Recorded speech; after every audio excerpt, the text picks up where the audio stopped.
صلی اللہ رسول کریم اعوذ باللہ من الشیطان الرجیم بسم اللہ الرحمن الرحیم. Dear students, assalamu alaikum to all of you. I am Ijaz Ahmad Ghani from MS Clarus. Today it is 11th of June 2020. It is class 8 subject English and our topic is wrinkles. Yesterday we discussed 4 stanzas of the poem Wrinkles, and today we are going to discuss another 4 stanzas of the poem Wrinkles. The poem is written by Arvind Krishna Mehrotra. As I yesterday told you, this is actually a Dogri poem and has been translated by Shivnath Juriya.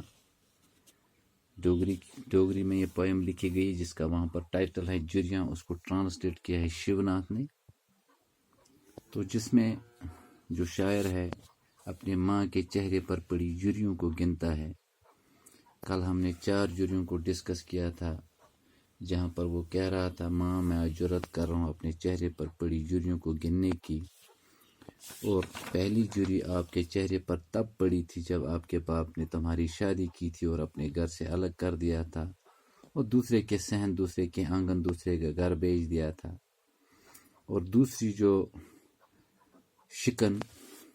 جو wrinkle آپ کے چہرے پر پڑی تھی جب میں 9 مہینے آپ کے پیٹ میں رہا اور میں نے اپنی پرورش آپ کے خون پر پائی. تو دوسری جری تب آپ کو پڑی تھی. And today we are going to discuss another one. Another wrinkle when I suckled from your breast, comeliness of your face. میری ماں اور ایک جری اور ایک شکن آپ کے چہرے پر تب پڑا تھا جب میں آپ کی چھاتی سے، آپ کے سینے سے دودھ پیتا رہا، جب آپ مجھے اپنے سینے، اپنے چھاتی سے دودھ پلاتی رہی اور ہنستے ہنستے پلاتی رہی اور خوشی خوشی پلاتی رہی. Still another wrinkle when a girl took me away from you. اور ایک جری تب پڑی تھی جب میری شادی ہوئی تھی اور جس سے میری شادی ہوئی تھی وہ لڑکی مجھے آپ سے دور لے کر گئی. اس نے مجھے آپ سے جدا سا کر دیا، الگ سا کر دیا تھا.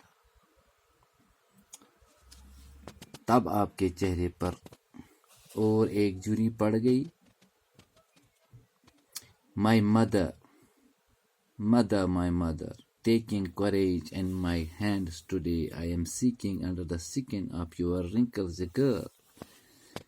میری ماں، میں آج جرت کر رہا ہوں، میں آج کھوج کر رہا ہوں، میں آج تحقیق کر رہا ہوں، کہ میں اس تلاش میں نکلا ہوں کہ میں آپ کے جو چہرے کے نیچے، جو جریوں کے نیچے ایک لڑکی ہے، شادی سے پہلے جو ایک لڑکی ہوا کرتی تھی، خوش مزاج، کھیل کود والی،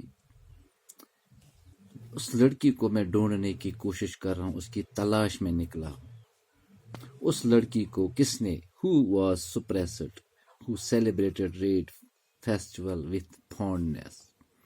اس لڑکی کو کس نے کچل دیا، کس نے مسل دیا.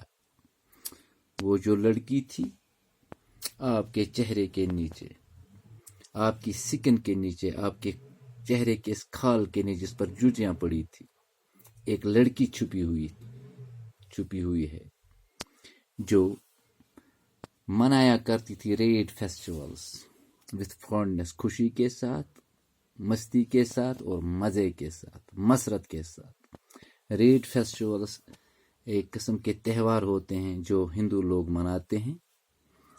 تو آپ بھی جب آپ بچپن میں تھی، جب آپ لڑکی تھی، تو آپ بھی وہ ریڈ فیسٹیولز، وہ تہوار بڑی خوشی اور مسرت کے ساتھ منایا کرتی تھی.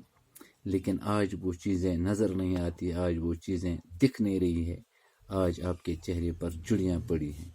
And today we also discussed 4 stanzas of the poem, and tomorrow we will discuss another 3 stanzas of the poem. اور تب تک کے لیے آپ سبھی کو میں وسلام کہنا چاہتا ہوں.